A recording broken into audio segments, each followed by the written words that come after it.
नमस्कार मित्रों, स्वागत है आप सभी का हमारे चैनल एस्ट्रो पीयूष में। मैं आचार्य पीयूष वशिष्ठ एक बार फिर से आपके सामने हूँ। मकर राशि वाले व्यक्तियों के लिए ये सप्ताह आकस्मिक धन लाभ देने वाला सप्ताह है। इस सप्ताह में आपको शेयर मार्केट से लाभ प्राप्त होगा। जो इन्वेस्टमेंट आपने पहले किया हुआ है उस सप्ताह की शुरुआत में उस इन्वेस्टमेंट का बेनिफिट आपको देखने को मिलेगा। अगर आप कोई नवीन व्यवसाय में किसी नए कार्य में कुछ धन अपना इन्वेस्ट करने जा रहे हैं तो ये बहुत अच्छा समय है। निश्चित रूप से आपका जो निर्णय है ये बहुत अच्छा निर्णय है, आगे जाके आपको प्रॉफिट देने वाला है। तो सप्ताह की शुरुआत आपके लिए बहुत ही अच्छी है। इस सप्ताह की शुरुआत में आपके साथ में सडन कुछ अच्छा होने वाला है। कम मेहनत में ज़्यादा अच्छे फल आपको मिलेंगे। संतान के साथ आपके रिश्ते सुधरेंगे। पहले से मन में बहुत उत्साह रहेगा। कुछ ट्रैवल करने को मौका मिलेगा। जो ट्रैवल आप करेंगे वो ट्रैवल आपके लिए फ़ायदेमंद रहेगा। आपसे उम्र में जो लोग बड़े हैं वो बड़े लोग आपके लिए फ़ायदेमंद हैं। बड़े व्यक्तियों की राय आपके लिए फ़ायदेमंद है। अगर आप एक टीचर हैं या टीचिंग से जुड़ा, कंसल्टेंसी से जुड़ा कोई भी प्रोफेशन आपका है, क्योंकि 6th हाउस में बृहस्पति भगवान आपको चल रहे हैं। छठे घर में स्थित बृहस्पति की सीधी दृष्टि दशम भाव पे पड़ती है। दशम भाव के बाद में धन भाव पे पड़ती है। इसका सीधा सा अर्थ ये होता है कि आपको इस समय कंसल्टेंसी से जुड़े प्रोफेशन से, टीचिंग से जुड़े प्रोफेशन से विशेष लाभ होगा। विशेष तौर पे जो टीचर वर्ग है, कंसल्टेंसी वाले लोग हैं, किसी तरह का गाइडेंस देने का काम करते हैं, कंसल्टेंसी देते हैं, उन लोगों के लिए बहुत ही अच्छा ये टाइम रहेगा। अभी सप्ताह की शुरुआत बेहद अच्छी है। इसके बाद 25 और 26 तारीख में आप देख सकते हैं छठे घर में चंद्र, बृहस्पति और सूर्य, इन 3 ग्रहों का मेल है। चंद्र और गुरु मिलकर गजकेसरी योग बनाते हैं और चंद्रमा और सूर्य का संयोग थोड़ा सा खराब माना जाता है, लेकिन सूर्य और बृहस्पति का संयोग अगेन गुरुवादित्य योग बनाता है। गजकेसरी योग और गुरुवादित्य योग दोनों योग बहुत अच्छे हैं। छठे घर में सूर्य को शत्रुहंता माना जाता है। 25 और 26 तारीख में ये 2 दिन शत्रुओं पर विजय प्राप्ति के दिन है। ऋण, रोग, शत्रु से बाहर आने के समय है।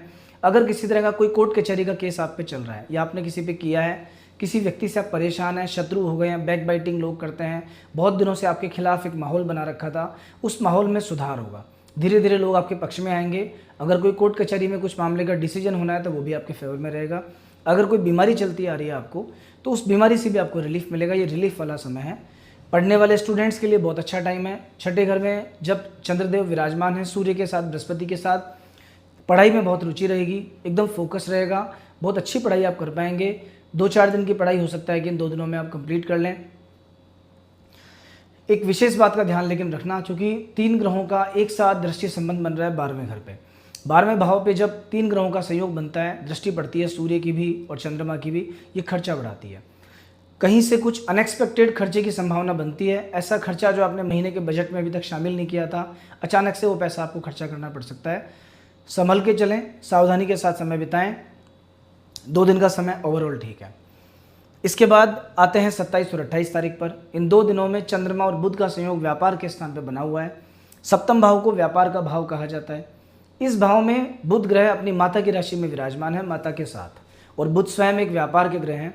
किसी भी प्रकार का व्यापारिक निर्णय लेने के लिए इससे अच्छा समय नहीं हो सकता। किसी प्रकार की व्यापारिक यात्रा के लिए इससे अच्छा समय नहीं हो सकता। व्यापार में अगर आप कोई विस्तार करना चाहते हैं तो उसके लिए बहुत अच्छा वक्त है अभी ये। जो करंट बिजनेस आपका चल रहा है उस बिजनेस से आपको प्रॉफिट बढ़ेगा। डे टू डे लाइफ में अगर आप कुछ शेयर मार्केट का, गोल्ड का या ऐसा ही कोई काम करते हैं जो थोड़ा सा रिस्की है, जिसमें पैसा कभी भी फ्लक्चुएट होता रहता है, कम ज़्यादा आता रहता है, उस काम में आपको ज़्यादा फायदा होगा।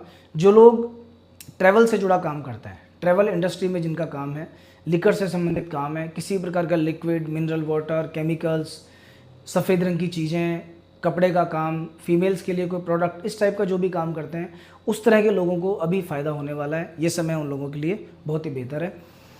29 तारीख का दिन, इसके बाद जो सप्ताह का अंत है, अंतिम दिवस है, संडे का दिन है।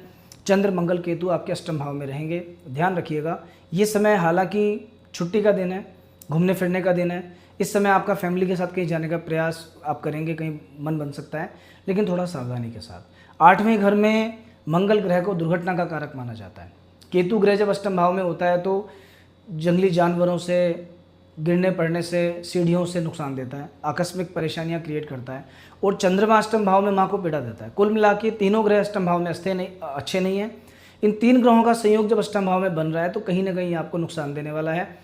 किसी यात्रा पे नहीं जाएं, कोई रिस्की काम नहीं लें, किसी व्यक्ति के साथ में लड़ाई झगड़े से भी थोड़ा सा दूरी बनाए रखें, और पानी वाली जगह पे तो विशेष सावधानी के साथ जाएं। बहुत ज़रूरी हो तभी जाएं, अदरवाइज़ नहीं। इस सप्ताह के अंतिम दिवस में 29 तारीख में कोई बीमारी उभर सकती है, पहले से आप बीमार हो सकते हैं, अनईजी फील कर सकते हैं।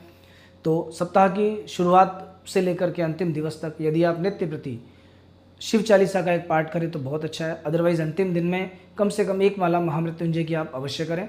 और वैसे रूटीन में, क्योंकि आपकी मकर राशि बनती है, मकर राशि के मालिक शनिदेव हैं, अगर आप नित्य प्रति शनि चालीसा का पाठ करते हैं या हनुमान चालीसा पढ़ते हैं तो मकर राशि वाले व्यक्तियों के लिए वैसे भी समय ओवरऑल अच्छा जाता है। शनिवार के दिन किसी अच्छे से हनुमान मंदिर में, जहाँ दक्षिणमुखी हनुमान जी हों, वहाँ जाकर आप दर्शन करना, दीपक जलाना, प्रसाद चढ़ाना या बैठ के थोड़ी देर श्री राम जय राम मंत्र का जप करना है चालू कर दीजिए।